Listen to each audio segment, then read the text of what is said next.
Good afternoon, ladies and gentlemen. Please take your seats.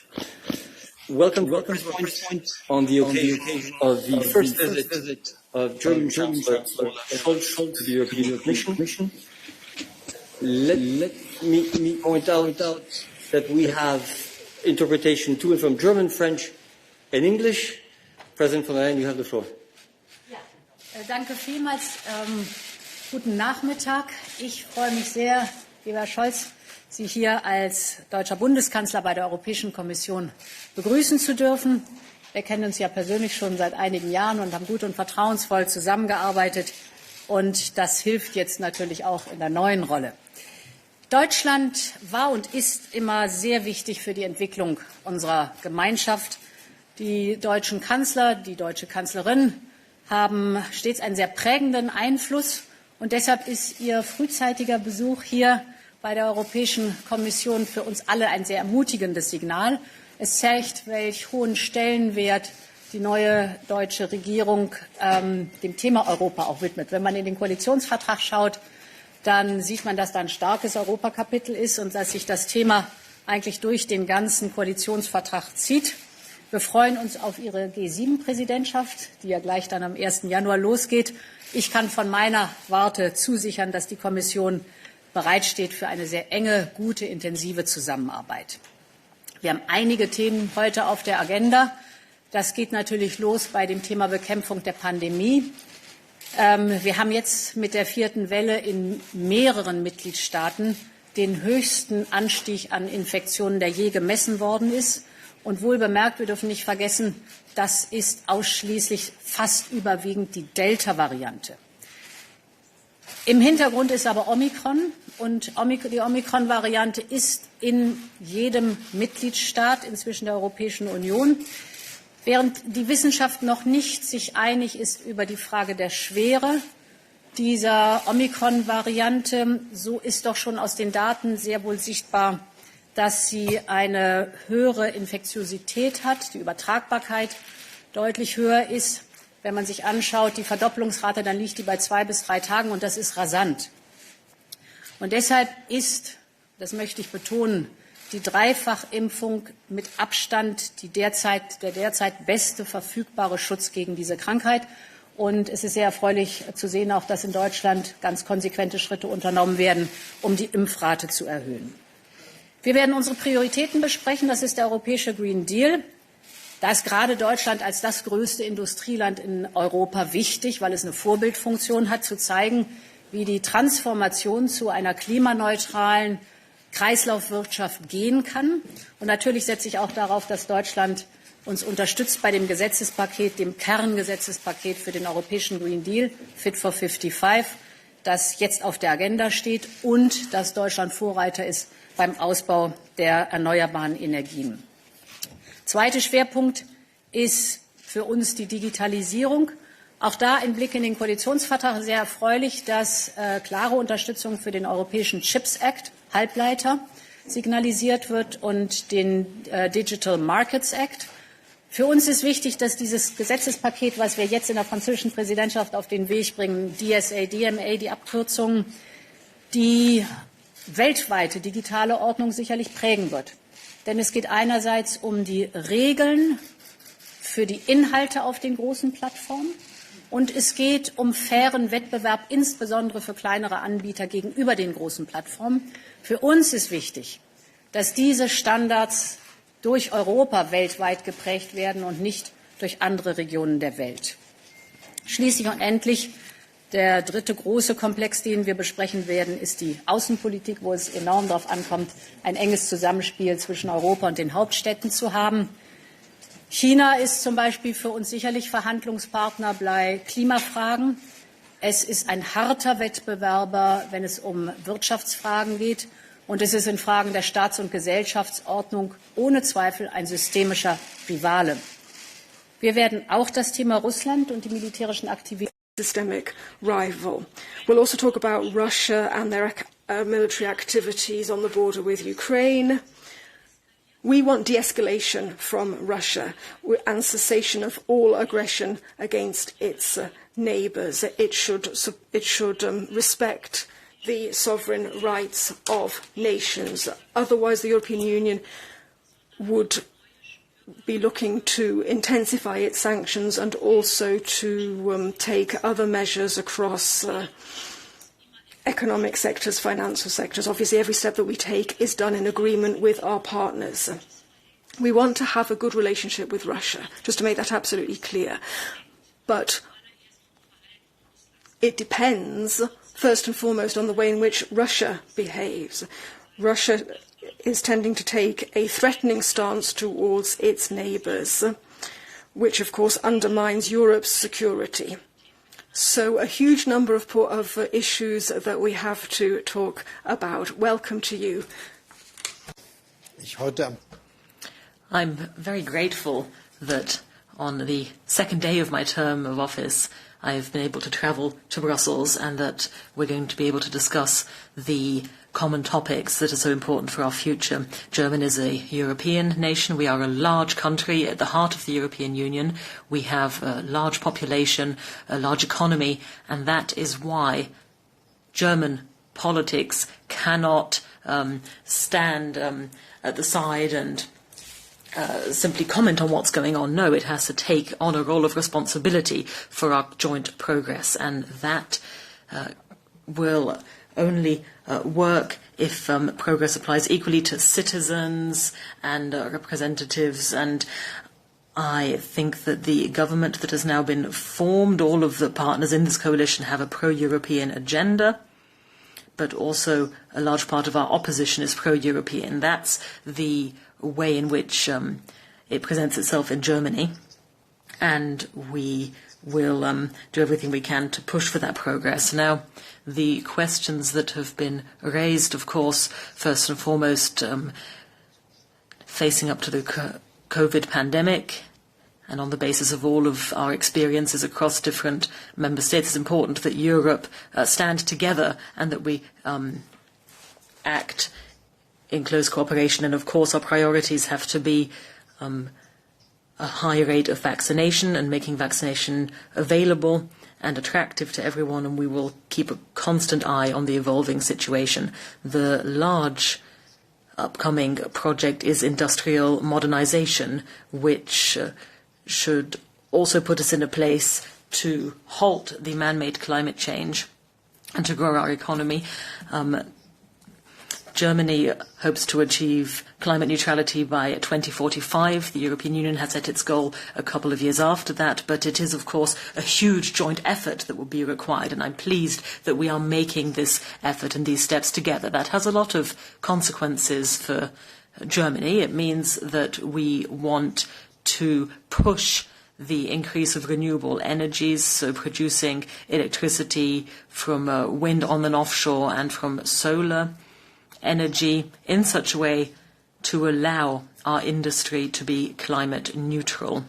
And that will also be the source for the additional electricity that will be needed. Simply replacing the current electricity that is won by coal and gas in Germany is not going to be enough. We will also need additional capacity, because that is what it will take to reach a carbon neutral economy. So that's something we're going to have to work on, including within the programmes put forward by the European Commission, such as Fit for 55, which we are, of course, committed to. And then we want to ensure a strong sovereign European Union, and that also means that we have a closely coordinated strategy when it comes to foreign policy. The great ambition now is to ensure that security and defence in Europe can be successful, and that any threat towards an individual country is not tolerated. And we are, of course, deeply concerned by the events unfolding along the Ukrainian-Russian border, and it has to be our responsibility to ensure that everyone can feel safe within their borders and that the borders within Europe are inviolable and firm. So these are the basic outlines of our cooperation, and it's nice that we've been able to work together for such a long time on a personal level. We've worked together in two different cabinets and have been able to work together on various files. And I think that that will also help in tackling the topics that we face. A few questions for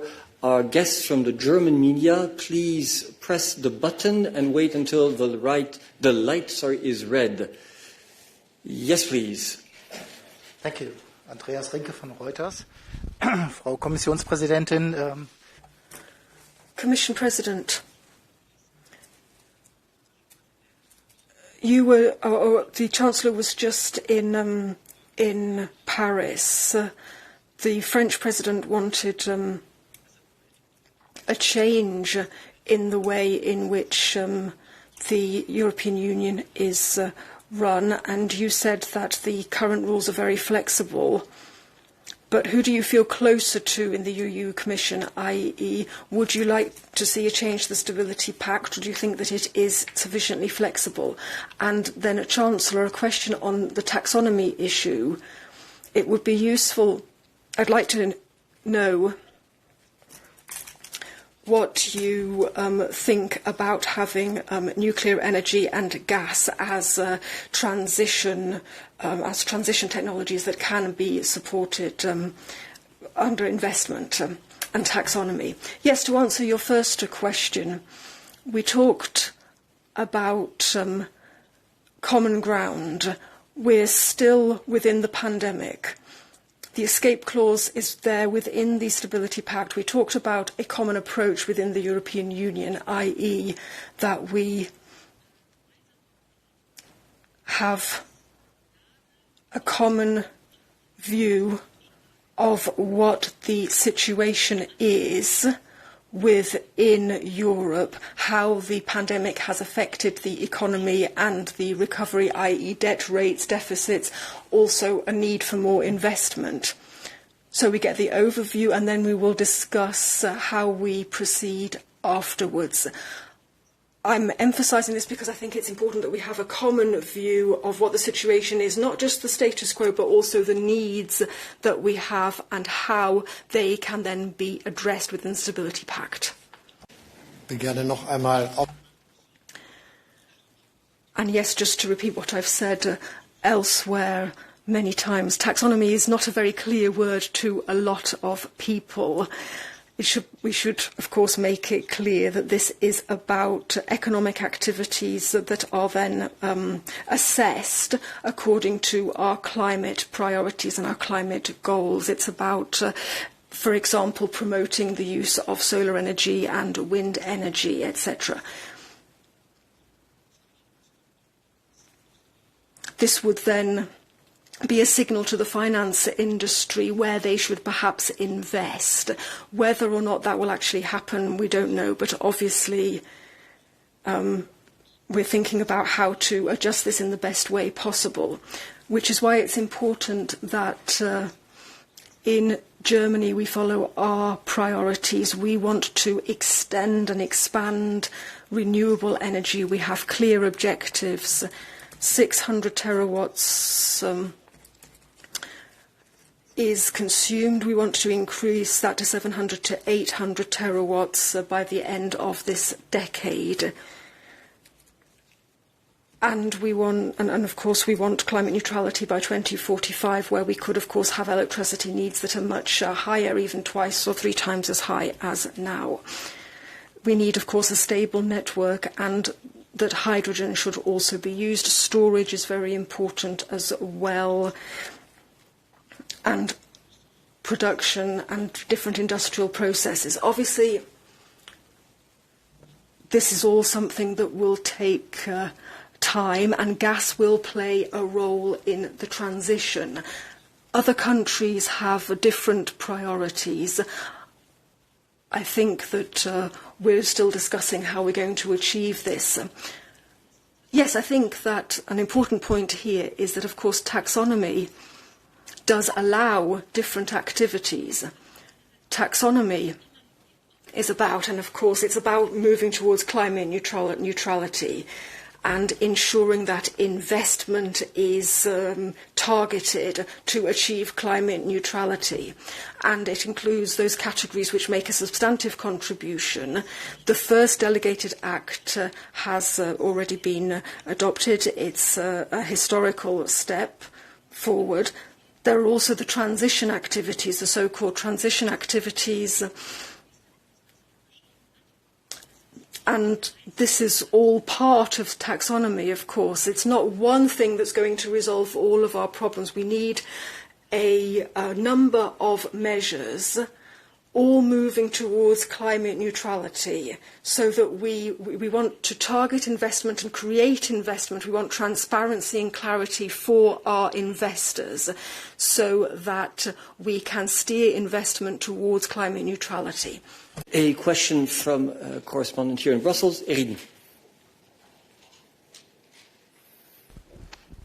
Thank you for the floor, Eric. Irini Zerkadoula with Greek Public TV and Athens News Agency. President, what are your expectations for the cooperation with the new chancellor? And Chancellor, a couple of years ago, most of Greeks put the blame to Germany for the hard line and the measures that Greeks had to implement because of the financial crisis. What is the message that you are going to send regarding the fact that the whole Europe faced this COVID situation for more than 2 years? Thank you. So to answer your question, we have positive expectations towards the German government, the new German government, because we know that all three parties forming the new German government are strongly pro-European. And this is important. There will be always issues that we will have to discuss with all 27 member states, but being pro-European is a precondition we very much welcome. Thank you for your question. As you know, we worked very hard to cooperate with Greece in the last years. This was also the case when I was the finance minister, and the people in Greece understood that this was going really good. And now we have a situation in Greece which is really to be understood as a good process of growing and recovering, which I appreciate very much. On the other hand, you see that we have a situation of the task to fight against COVID-19, and the European Recovery Fund is a project which has been developed by the Chancellor and me and was supported by many other countries in Europe. Now we are doing this, what is coming from the Recovery Fund, and all the member states, even Greece, are knowing and using their opportunities.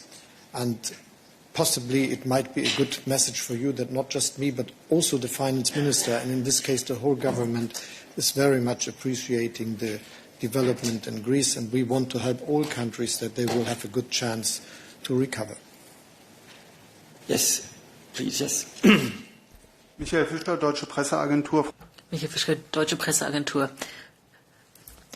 Commission President, you mentioned the massing of Russian troops along the Ukrainian border and stated that any escalation may be subject to additional sanctions. And I was wondering whether putting a stop to gas line Nord Stream 2 would be one such possible sanction. And also to the Chancellor, in a recent interview, you said that if there were a violation of a border by Russia, that there would have to be clear consequences. Do you think Nord Stream 2 as a possible option for sanctions, or would you not go there?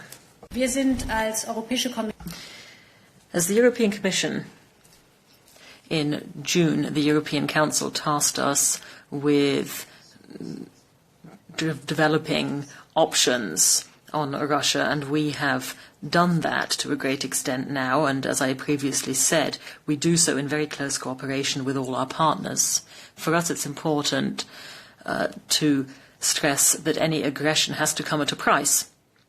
And that is why we will communicate these points to Russia, but will not be making them public, will not be taking the floor on these publicly. But in general terms, it's important important to state that energy can never be a means of exerting pressure, and that energy security of Europe and its neighbours has to be ensured. What's clear is that Germany, the European Union and many others would certainly react if there were a violation of the border, but it's equally clear that our task at the moment is precisely to prevent that. We need to work together in Europe, and we are in agreement that borders need to be beyond possible violation. Markus Preis von der ARD, eine Frage. Yes, I have a question for the Chancellor. The coalition agreement, it's 131 pages, isn't it? And there are words that people find visionary or indeed unrealistic, changes to the Treaty of Federal Europe, or will there be treaty changes, do you think, during your chancellorship, your term of office, or do you think that that's something that will just be discarded because some member states just won't accept it? And now a question to you, President, Commission President. The US President and Russian President talked about European security with 4 NATO countries, but not with the Geopolitical Commission. Is that something that you can accept? Sie sehen an der von. Now you quoted part of the coalition agreement, and you can see therefore that it's a very pro-European government that we have in Germany. Obviously, these are approaches that we would take together with our European partners and see what's possible. There are debates about the future of Europe which are currently taking place. So I was very happy that we took a clear position on this. On the reception that this had in Germany, it would seem to be the majority opinion in Germany. Now, you asked a question about the security architecture of Europe. I mean, anything to do with this, the architecture, the security of Europe needs to be discussed with Europe, of course. There's the current situation with Ukraine. We've got the Normandy format, which is the right format with Ukraine. More general discussions about security issues that affect Europe should be the OSCE, I believe, because then all the parties are sitting around the table.